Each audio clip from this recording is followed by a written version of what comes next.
All right, ladies and gentlemen, welcome back to the channel. We're talking about the Pittsburgh Steelers in today's video. Defensive domination. Shout out to TJ Watt, Dante Jackson, new addition, Deshaun Elliott, new addition. These guys were wrecking havoc against the Atlanta Falcons on the road, might I add.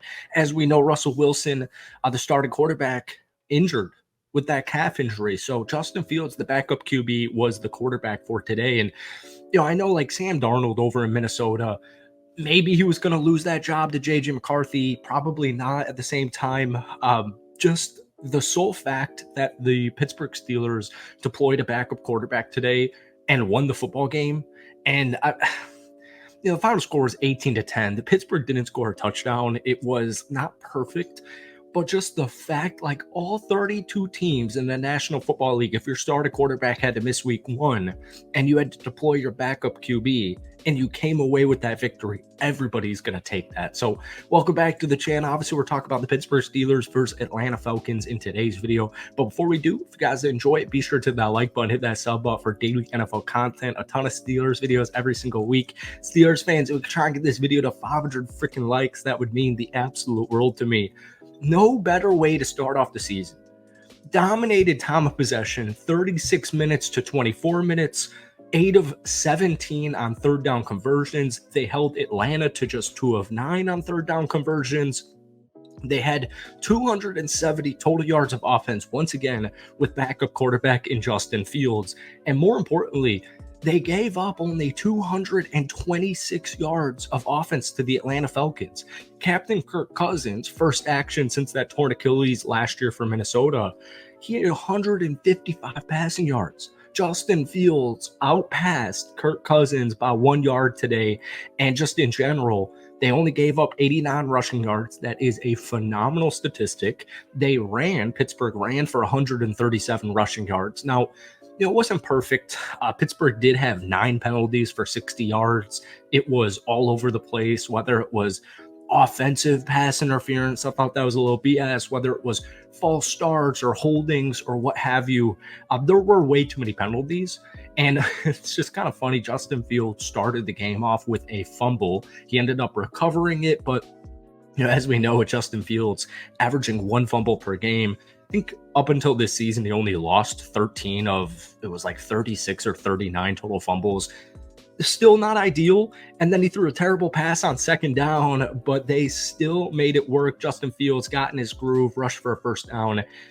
Not perfect, though. 9 penalties for 60 total yards. They were 0 for 2 in the red zone. The good news is they didn't have a turnover, although that fourth down call on Atlanta's like 8-yard line, 7-yard line earlier on in the game, I don't know what on God's green earth they were calling there.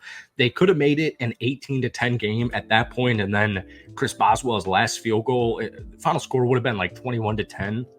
Chris Boswell is the huge winner from tonight's game. He nailed a 57-yarder as his long. He also nailed a 56-yarder. He was absolutely perfect. And then the Pittsburgh Steelers also forced 3 turnovers. So let's get into it player by player. Justin Fields did exactly what was asked of him today. 17 of 23, no turnovers, no interceptions, 156 yards passing. That is 6.8 yards per completion.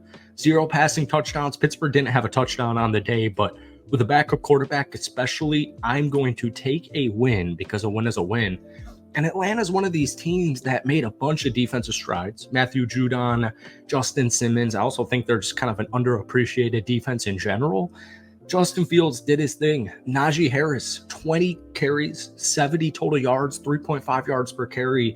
Not the best statistic, but if you watched that game, Najee Harris was a beast. He got first downs when he needed to. All of Pittsburgh really got first downs when they needed to. I would like to see a little bit more Jaylen Warren in the rushing game. 2 carries for 7 yards. Oh, man, I'm running out of breath. Exciting day, man. Football is back.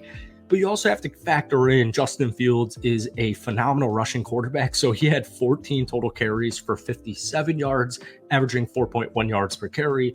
Then we also saw a little bit of Cordell Patterson, 4 carries for 13 yards. So at the end of the day, Pittsburgh only averaged 3.3 yards per carry, but they dominated time of possession. They got first downs when they needed to. And at the end of the day, they rushed for 137 total yards. George Pickens, huge winner of the wide receiver room today. Six receptions for 85 total yards, including a 40-yard bomb from Justin Fields. Pat Freiermuth coming in at number 2, 4 catches for 27 yards. Jaylen Warren, 2 catches for 13 yards. Najee had a catch.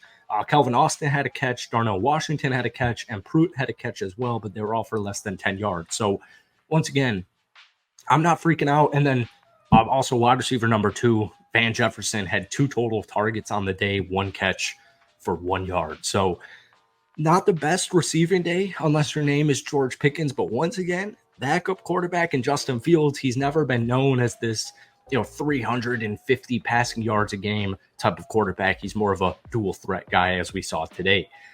Interceptions were freaking beautiful, man. Kirk Cousins looked like not even a mediocre quarterback. Kirk Cousins looked like a terrible quarterback. But once again, he hasn't played since, I believe, week 8 when he tore that Achilles against the Minnesota Vikings team last season. Really good because, Atlanta's getting crowned, and I am big on Atlanta. I think it's going to take some time for them to get that offense dialed in, considering Kirk Cousins is coming off an injury and he hasn't played a game yet. But Dante Jackson, new addition in that trade for Deontay Johnson, had an interception, brought it back for 49 total yards. That sounded like he scored the touchdown. He didn't score the touchdown, but it was the game-clinching interception from Dante Jackson. Deshaun Elliott also had his first interception as a Pittsburgh Steeler earlier on in the first half, I believe. But defense, man, TJ Watt was all over the place. He had I think it was 2 forced fumbles, 2 strip sacks, and both of them were brought back from penalties. So just kind of gives you an indicator. We mentioned the penalties earlier on in the game. It didn't sound like anything too crazy, but they were all every single Pittsburgh Steeler penalty. And I know they're penalties and they're never at ideal times, but I'm telling you, especially using TJ Watt as the example, all of his penalties, all of his strip sacks got washed out, but he did have that massive sack. Montravius Adams also had a sack. At the end of the day, they only had 2 total sacks, but Kirk Cousins really had no time to throw, honestly, at any point in today's football game. Chris Boswell, once again, the huge winner of today's football game. I wish I had him in fantasy football because he went 6 of 6 with 2 50-yarders, so I'm assuming he had over 20 fantasy points today, but just great news. The only unfortunate thing was Cameron Johnston got injured on a punt. He got clipped in the leg. It looked really bad. Chris Boswell had to have his first ever punt.